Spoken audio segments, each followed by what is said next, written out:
I do not think you can build a strategic concept on the basis of a bargain. And I think I heard earlier today in one of the comments made perhaps by Foreign Minister Sikorski, who I tend to agree with on just about everything, including some of his comments today, but I think I heard him say part of the deal is that Europe needs to think in a more expeditionary way in return for Europeans need to think about expeditionary in order for the US to keep itself focused on European security. I think we need to talk differently about European security.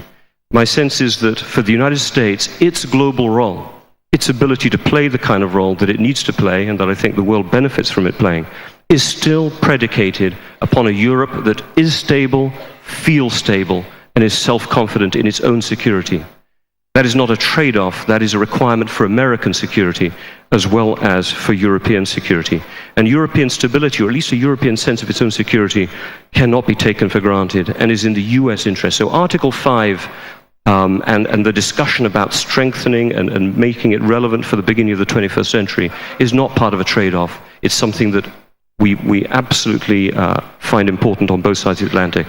I'd say missile defense strikes me as being an important part of linking, in essence, an American security perspective with a European set of concerns in the future, something that links us at the half. My final two comments, though, thinking beyond this, and I would agree, I think Andrew's question earlier on our panel to the panel here was about a more focused agenda. If I'm looking in an expeditionary sense, I would be thinking about maritime security, protecting Europe and America's connectivity in a globalized economic world.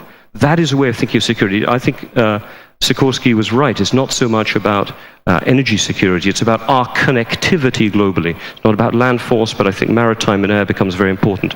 And finally, NATO-EU coordination to be able to supply military-civil cooperation in failed states is an important part of an agenda that would be necessary for an effective and flexible NATO strategic concept. So I would finish up in favor of a focused agenda, one that's not talking about grand bargains, but understands the indivisibility of our future security as we go forward. Thank you.